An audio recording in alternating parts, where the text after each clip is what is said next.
जो भी कहो जैसे भी कहो, न्यू होंडा सिटी में मज़ेदारी वाली बात है, बिकॉज ये ना थोड़ा इंटरनेशनल वाले डिज़ाइन से मैच कर रही है। थोड़ा सा ऐसा लगेगा जैसे टोयोटा या कैमरी या फिर वर्ना टाइप मिक्स मैच, बट ऐसा है नहीं।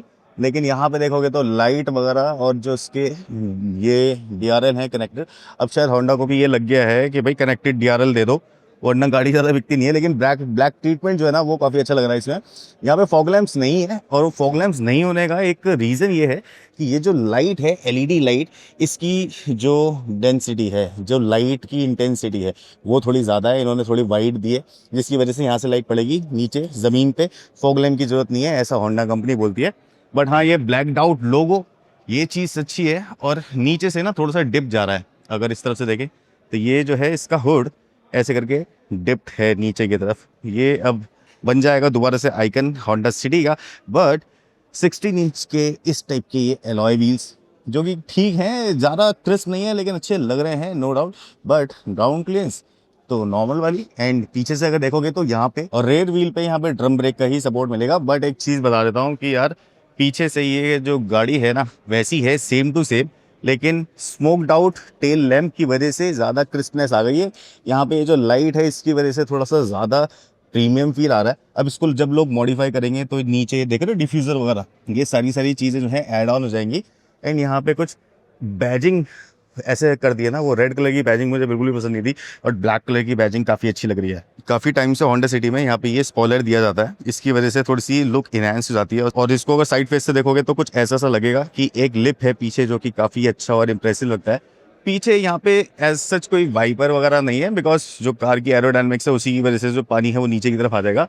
बट यहाँ पे डिफॉगर मिल जाते हैं। अब एक बार इसकी बूट ओपन करता हूँ तो स्प्रिंग लोडेड इसकी बूट है कुछ ऐसी सी, और अंदर रखा हुआ है कवर। और यहाँ पे देखोगे तो स्पेस है, काफ़ी अच्छा खासा स्पेस है अंदर कार में। ठीक है, अभी इसके स्टैट्स वगैरह बताऊँगा, बट यहाँ पे भी स्पेस मिलता है। नीचे की तरफ क्या है, एक ये गत्ता, लेकिन बहुत ही पतला है।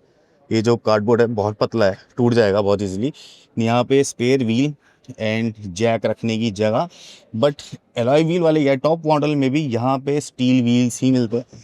इस तरफ देखोगे तो यहाँ पे कुछ ऐसे बना नहीं रखा है, बनाना चाहिए था, बिकॉज डिग्गी के अंदर काफ़ी ज़्यादा जगह है, ऐसी जगहें बनानी चाहिए थी यहाँ पे लोग अपना छोटा मोटा सामान रख सकें। तो चलो एंट्री करते हैं न्यू सिटी में। तो यहाँ पे सबसे पहले क्या दिखता है भाई, सारे कंट्रोल्स जो हैं थोड़े मैट में हैं, ठीक है, सिल्वर कलर का एक्सेंट है इस तरफ। यहाँ पे कंट्रोल्स हैं, एसी वेंट का जो लुक एंड फील है थोड़ा सा चेंज हो गया है। अब यहाँ पे देखोगे तो मैनुअल सीट कंट्रोल्स ही मिलेंगे, बट अंदर से देखो कुछ इस वाले तरह से, अंदर से सारा ग्रेइश है, ब्लैकिश है, और काफ़ी अच्छी सी लग रही है fit and finish. But guys अंदर आते ही पता चल जाता है कि भाई होंडा है, जापानीज है, और काफ़ी अच्छे से इन्होंने मैनेज कर रखा है। चीज़ें सॉफ्ट नहीं है, हार्ड है, यहाँ से हार्ड है, लेकिन ये जो है अच्छा लग रहा है नो डाउट। ये भी सॉफ्ट है, ठीक है, ये वाला पोर्शन हार्ड है।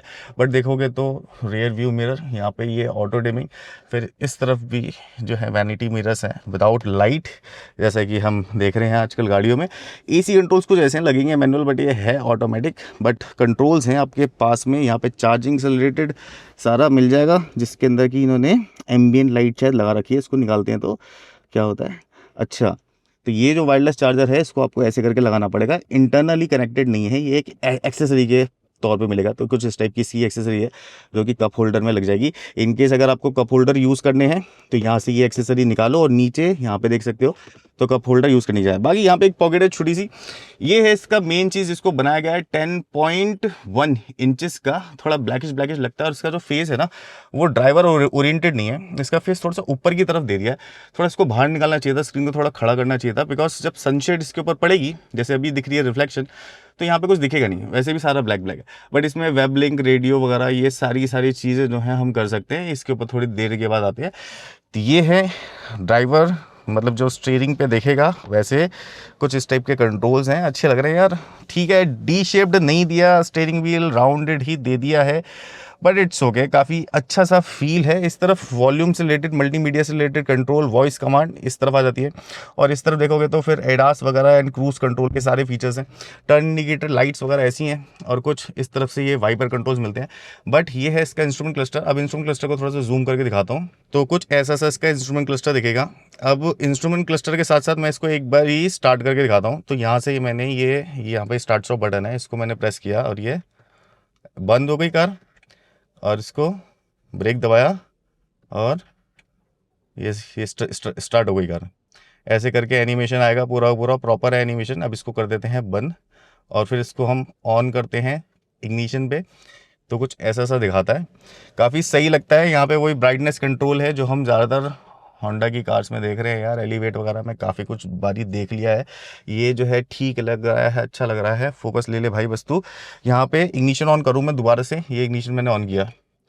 इग्निशन ऑन करते के साथ ही ना आपको पता चलेगा कि हाँ भाई कार में ये एम्बिएंट लाइट है। इस तरफ से ऐसे दिखती है एम्बिएंट लाइट्स, वहाँ से भी दिखती है, जगह जगहों पे एम्बिएंट लाइट मिलेगी। मतलब छोटे छोटे से पार्ट हैं लेकिन एम्बिएंट लाइट है।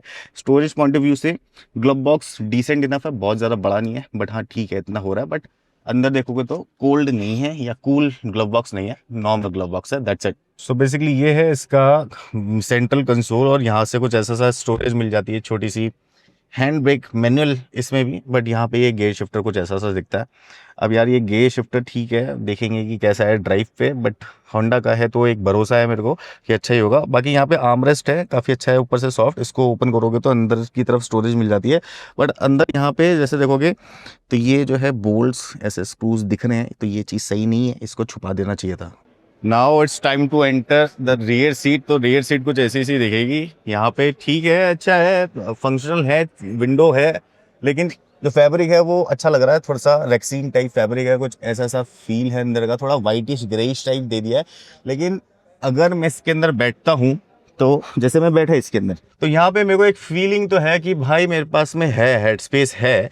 और अगर यहीं से ही दिखाऊं लेग स्पेस तो बहुत ज़्यादा नहीं है, लेकिन लेग स्पेस भी इसके अंदर मिलेगा भाई। देखो लाइट्स जो है ना ये काफ़ी प्रीमियम फील होती हैं, ऐसे करके ऑन होंगी, ऐसे करके ऑफ होगी, काफ़ी प्रीमियम फीलिंग है। एज इट इज़ सेम यहाँ पे आगे भी लाइट्स हैं, तो लाइट्स वगैरह चेंज हो गई, काफ़ी अच्छा है। और पीछे ये जो एसी वेंट्स है कुछ ऐसे से बेसिक से एसी वेंट्स हैं। आर्मरेस्ट यहाँ पे basic, and cup holder basic. 1.5 litre petrol engine, 119 bhp at 6600 RPM and 145 Nm of torque at 4300 RPM. मतलब इंजन सेम ही है पहले वाला। तो यार अब मुद्दे की बात यह है कि क्या ये होंडा सिटी अब जीत पाएगी अब मार्केट के अंदर दोबारा से, जो कि पहले जीतती थी। बीच में थोड़े से आउटडेटेड डिज़ाइन हो गए थे, नहीं जीत पा रही थी, मतलब होंडा नहीं चल पा रही थी, सेल्स बहुत डाउन हो गई थी, अभी भी बजट की दिक्कत है। बट मैं बात बताऊँ, अब ये सबसे लंबी है इस सेगमेंट में, 4.5 मीटर्स लंबी है ये, 4574 mm लंबी कार है। चौड़ी ठीक है, उतनी है, इंजन ठीक है, दे दिया है वही स्ट्रॉन्ग हाइब्रिड इंजन, लेकिन उससे माइलेज कह रहे हैं कि बहुत ज़्यादा निकल जाएगी। बट जो उसका पेट्रोल इंजन भी है वो उसकी भी बोल रहे हैं कि 17-18 की माइलेज निकल जाएगी, ऑटोमेटिक एंड मैनुअल दोनों पे। तो अगर इतना माइलेज दे रही है गाड़ी और दिखने में भी अच्छी है बाहर से, एक दो वो पेच वगैरह जो दिखे हैं, थोड़े बहुत हार्ड एलिमेंट्स हैं। एक मुझे लगा कि वो जो इंस्ट्रूमेंट क्लस्टर है, इंस्ट्रूमेंट क्लस्टर बोल रहा हूँ, जो इंफोटेनमेंट स्क्रीन है वो ऊपर की तरफ टिल्ट है, वो ड्राइवर साइड होनी चाहिए थी या थोड़ी नीचे की तरफ होनी चाहिए थी। सोचा नहीं गया है या फिर सोच रहे हैं अभी। तो प्रॉब्लम ये है मेरे साथ में कि कोई मेरे को कोई भी चीज़ बुरी लगती है या फिर कोई भी चीज़ मुझे खटकती है तो मैं उसमें साफ बोल देता हूँ भाई, ऑनेस्ट रिव्यू यही होता है। वरना तो फिर ये वाली बात हो गई ना कि हम हर एक चीज़ की तारीफ करे जा रहे हैं। इन केस अगर मेरा वीडियो देख के कोई कार खरीदने जाएगा तो फिर उसका तो लॉस हो जाएगा। लेकिन अभी आप कुछ भी डिसीजन मत लेना, अगर आपको होंडा सिटी पसंद है तो बहुत बढ़िया कार है ये। अभी क्या होने वाला है कि मेरी इसकी ड्राइव है बेंगलोर में 26, 27, 28 ये डेट्स हैं। बहुत जल्दी इसको चला के एक बहुत बढ़िया सा वीडियो लेके आऊँगा आप सभी लोगों के लिए। लेकिन हाँ एक बात ध्यान रखना कि यार इसके साथ में ना एक और कार लॉन्च हुई है, वो प्रीमियम सेगमेंट की एसयूवी कहलाएगी। अब ये ZR-V या ZR-V जो है ना ये CBU यूनिट है। CBU यूनिट का मतलब जो गाड़ियां बाहर से कंप्लीट इंपोर्ट होती हैं यहाँ पे, नो असेंबली एट ऑल, छोटे मोटे फ्लूइड व्लूइड डालने हैं, बैटरी लगानी है, टायर फिक्स करने हैं या फिर साइड व्यू मिरर फिक्स करने हैं, वो यहाँ पे छोटी मोटी चीज़ें आती हैं। बाकी कंप्लीट यूनिट बाहर से आती है, जापान से आएगी। और ये वाली जो होंडा सिटी है ये भी जापान में चलेगी। दूसरा पॉइंट ई CVT क्या है कि भाई CVT ठीक है, एक ट्रांसमिशन होता है, वेरिएबल होता है, उसमें बेल्ट सिस्टम होता है, एक इफेक्ट आता है गंदा सा जिसको कि रबर बैंड इफेक्ट बोलते हैं। बट मेरे को लगता है कि ई CVT के साथ में ये लोग उसको काफ़ी हद तक सॉल्व कर लेंगे। देखो 2 litre naturally aspirated petrol engine with dual motor strong hybrid setup के साथ में आएगी। SUV फॉर्म फैक्टर की कार है, बड़ी सुंदर सी लग रही है। अब जैसे कि मैंने बताया ना कि ऑटोमेटिक वाला जो उसका वेरिएंट होगा वो ही सबसे ज़्यादा बिकेगा इंडिया में, बिकॉज जिस प्राइस ब्रैकेट पे वो मिलेगा, क्योंकि मेरे को लगता है कि काफ़ी महंगा मिलेगा। और आप लोग बताना, अगर 40-45 लाख रुपए की ये कार आती है तो क्या आप 40-45 लाख रुपए दे के फिर भी होंडा का ही बैच लोगे, या फिर आप किसी और BMW X1 वगैरह पे जा सकते हो। 0 to 100 कर लेगी 7.9 सेकेंड में, और फ्यूल एफिशिएंसी ऑलमोस्ट इसकी 20 किलोमीटर से 22 किलोमीटर तक की है, जो कंपनी दावा कर रही है, बाकी चलाने के बाद पता चलेगा। जितनी लंबी सिटी है उतनी ही लंबी ZRB भी है, 4.567, यानी कि 4.5 मीटर और 6-7 mm और आगे जोड़ लो, इतनी लंबी गाड़ी है वो।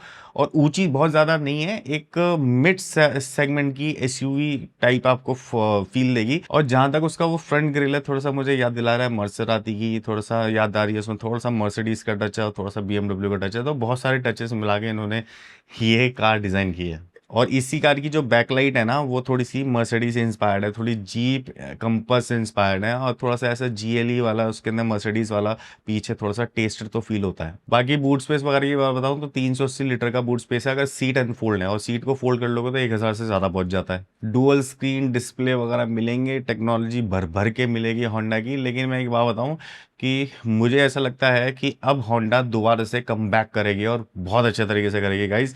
क्योंकि ये जो होंडा सिटी है ना, इसमें से एक दो चीज़ हटा दो, ये एक नंबर गाड़ी है, बिकेगी बहुत ही है। इसके mid variant, entry level variant बहुत ज़्यादा बिकेंगे।